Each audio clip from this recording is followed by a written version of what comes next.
आप सभी इस भव्य पांडाल में पूजन कर रहे हैं।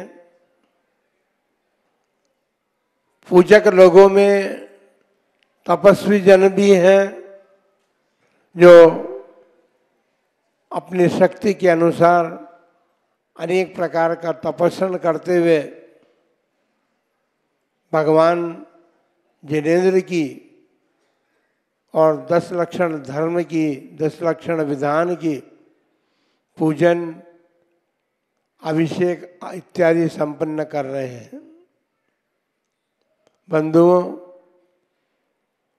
तप तो है, तपना पड़ता है जब तप होता है। आप सभी लोग तप रहे हैं, जो उपवास नहीं कर रहे हैं वे भी तपस्या यहाँ पर बैठ करके कर रहे हैं, लेकिन उनका तप तभी सार्थक होगा जब धर्म के प्रति उनकी या पूजन के प्रति, अपने कर्तव्य के प्रति सजगता होगी। सजगता के साथ साथ ये मन में रहे, हम घर छोड़ करके यहाँ आए हैं, 3-4 घंटे से भी ज़्यादा समय हमारा यहाँ पर व्यतीत होता है। उस समय की व्यतीतता में लंबे समय तक हम जानते हैं कि गृहस्थ जन जो हैं अपने मन को स्थिर नहीं रख पाते। भगवान जिनेंद्र की पूजा करते हुए मन की स्थिरता जितनी देर रहेगी उतने उतने तो कर्म का नाश होगा, और मन की स्थिरता जब चूक जाएगी और इधर उधर देखने में, इधर उधर बातें करने में और अन्य किसी कार्य में आपका जितना भी समय लगेगा वो समय सारा आपका तपस्या की गिनती में नहीं आएगा। उससे कर्म की निर्जरा तो नहीं होगी और कर्म का आश्रय अवश्य होगा, ये बात तो सुनिश्चित है। बंधुओं, शास्त्रों में कहा है इच्छा निरोधः तपः, इच्छाओं का निरोध करना तप है। अब इच्छाएं तो अनेक प्रकार की होती हैं, ये तो आप ही जाने कि अपने मन में आपकी कितने प्रकार की इच्छाएं जागृत हो रही हैं। बंधुओं, इच्छा का निरोध करना तब कहा है, लेकिन तब क्यों किया जाए? कर्म क्षयार्थम तप्यते इति तपः। एक दूसरा सूत्र कहा है शास्त्र में कि तप जो है वो कर्म नाश करने के लिए किया जाता है। हमने अपने गृहस्थ धर्म को करते हुए अनेक प्रकार के कर्म संचित किए हैं। उन कर्मों को संचित करके हमने अपने आत्मा पर बहुत बड़ा बोझ बना रखा है। उस बोझ को कम करने के लिए ये पर्व समय समय पर आते हैं और इन पर्वों पर विशेष प्रकार की पूजन आराधना अर्चना के माध्यम से अपने परिणामों की स्थिरता पूर्वक यदि हम इन कार्यों को संपन्न करते हैं तो हमारे कर्मों की निर्जरा भी होती है, पूर्व संचित कर्म हल्के भी पड़ते हैं और नवीन कर्म पूर्ण रूप से बनते हैं। क्योंकि हम गृहस्थ हैं और गृहस्थ जीवन में गृहस्थ के कार्य करते हुए हमें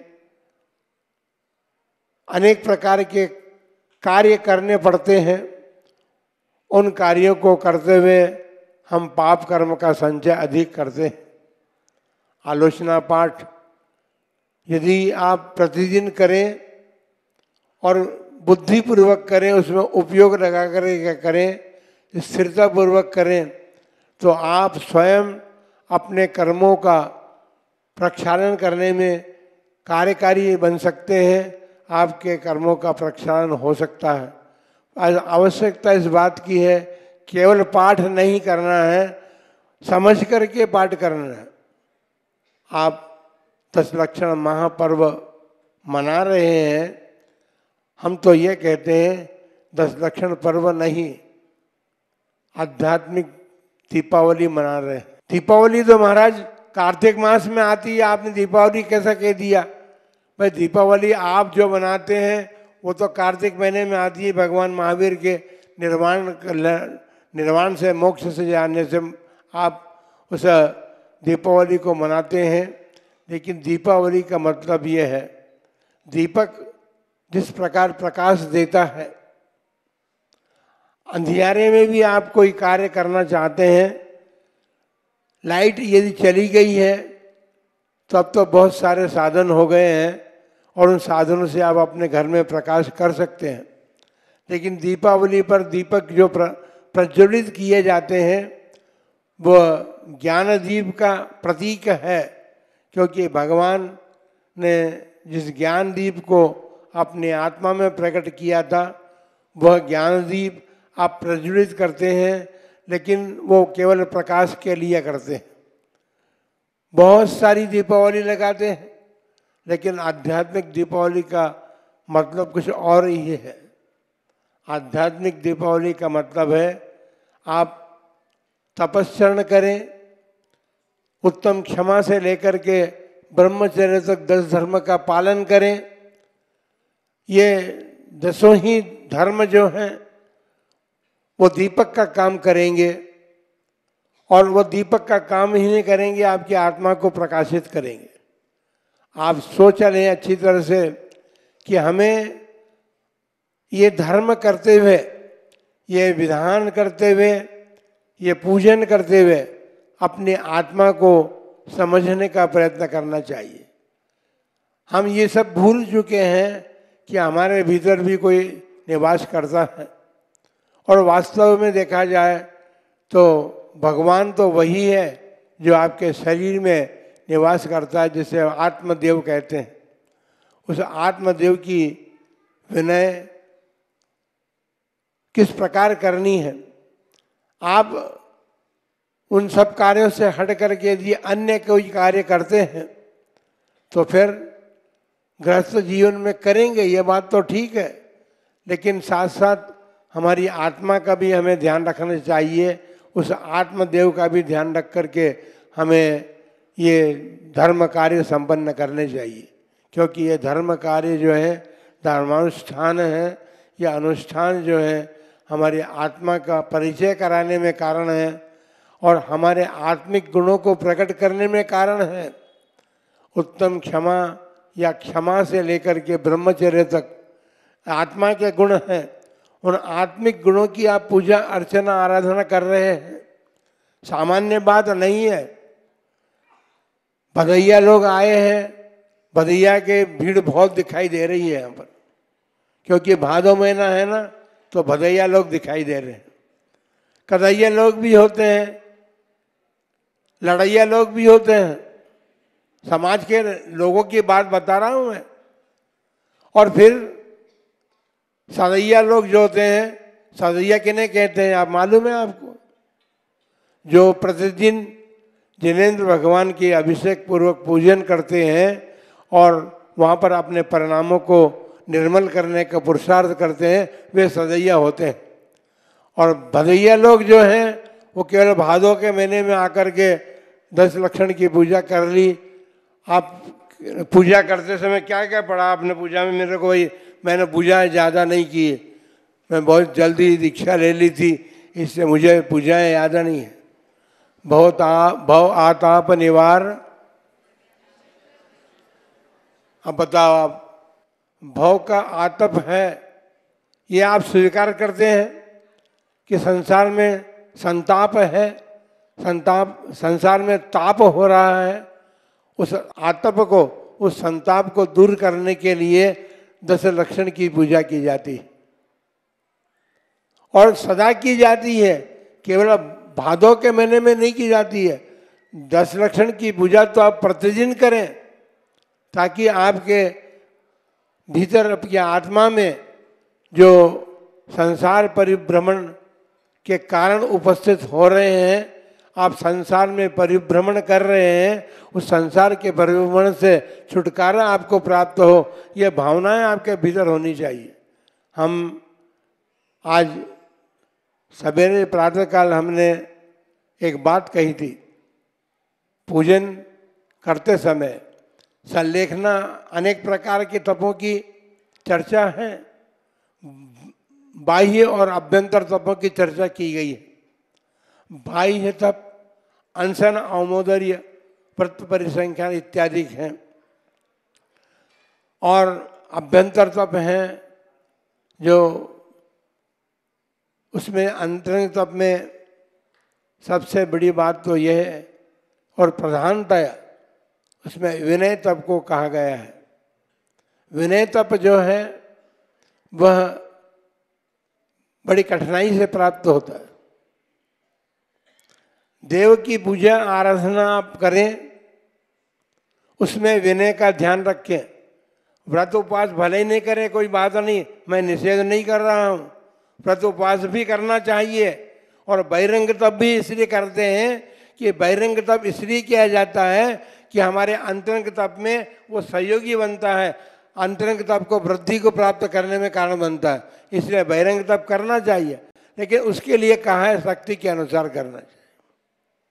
शक्ति के अनुसार करने का मतलब हमने एक दिन बतलाया था, शक्ति के अनुसार तप करना चाहिए, ये बात तो ठीक है, लेकिन आज जितनी हमारे भीतर शक्ति है वो शक्ति को हम बढ़ा भी तो सकते हैं ना।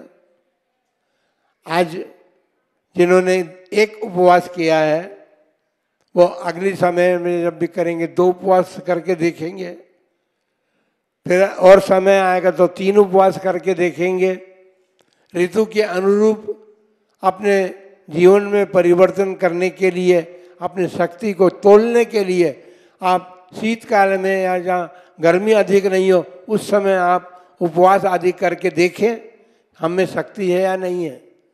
और कार्यों के लिए तो आप शक्ति को तोलते हैं, उन शक्ति को तोलते हुए आप उन कार्यों को संपन्न करते हैं, लेकिन तपस्या के लिए आप शक्ति का बहुत ज़्यादा ध्यान देते हैं।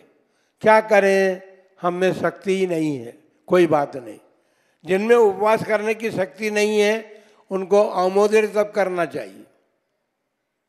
भूख से कम खाइए, 10 लक्षण में 10 दिन जब उपवास नहीं कर सकते हैं, उनको उपवास नहीं करने की उनमें शक्ति है, तो आप ये तो कर सकते हैं ना, भूख से कम खा सकते हैं।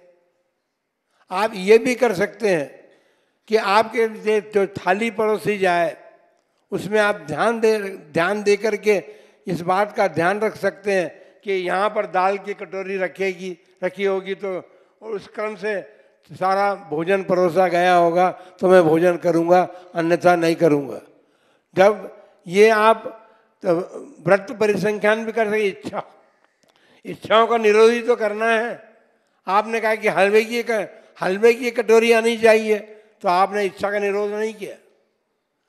जो घर में बना है वो शरीर के प्रति ममत्व भाव का त्याग करके और उसको ग्रहण करना चाहिए।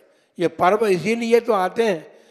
हमने पहले दिन भी कहा था कि 10 लक्षण महापर्व जो है, ये महापर्व 10 दिनीय सारा, यहाँ पर आप शिक्षा ले सकते हैं, ग्रहण कर सकते हैं। साधुजनों के उपदेश से आप अपने भीतर उस उपदेश को उतार करके और अपने जीवन को सार्थक करने में कारण बना सकते हैं।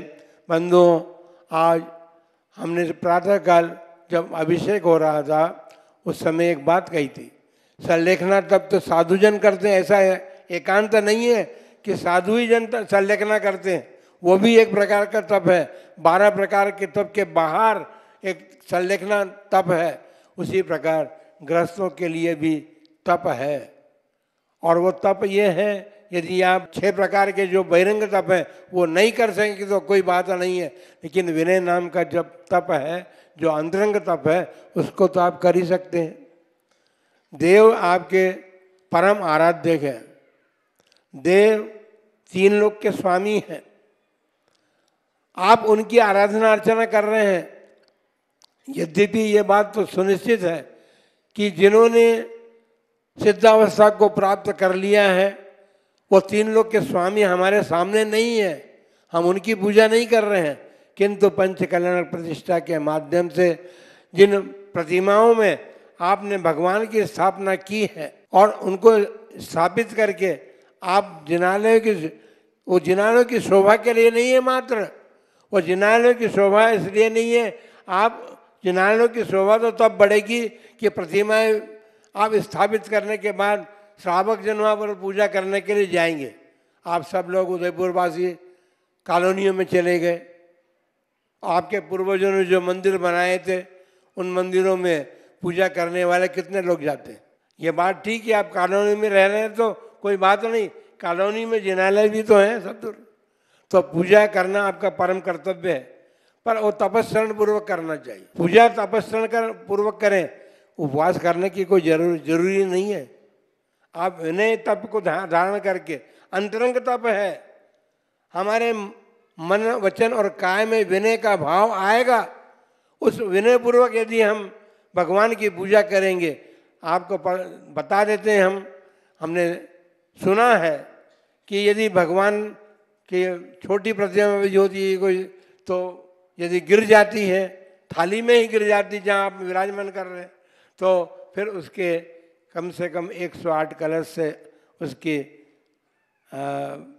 अभिषेक करके और बड़ी शांति धारा करके उसके अंदर जो देवत्व था, जो हमने संस्कार किए थे, वो हमारे प्रमाद से जो प्रतिमा का अभिनय हुआ है, उस अभिनय को दूर करने के लिए ये विधि बताई गई है। अनेक प्रकार की विधियां हैं। यदि आप अभिषेक कर रहे हैं तो आपका कलश यदि भगवान के माथे पर लग गया है तो भी आपको भगवान की शुद्धि के लिए कम से कम शांति धारा करनी चाहिए। अभी हमने देखा है आपके हाथ से कोई द्रव्य नीचे गिर गया है तो उस द्रव्य को आप मंडल पर रख नहीं सकते, आपने मंडल पर रख दिया है, आप उसकी शुद्धि करते, वो जो द्रव्य गिरा, श्रीफल गिरा है तो उसको आप पानी से प्रक्षालित करते उसको, फिर उसके बाद इस पर ध्यान रखना। यह हमारा प्रमाद जो है हमारे विनय को भुला रहा है, और प्रमाद के कारण हम पाप कर्म का अर्जन करते हैं लेकिन हम पुण्य का अर्जन नहीं कर पाते। बंधुओं, प्रमादचर्या जो है वो बहुत बड़ा पाप है।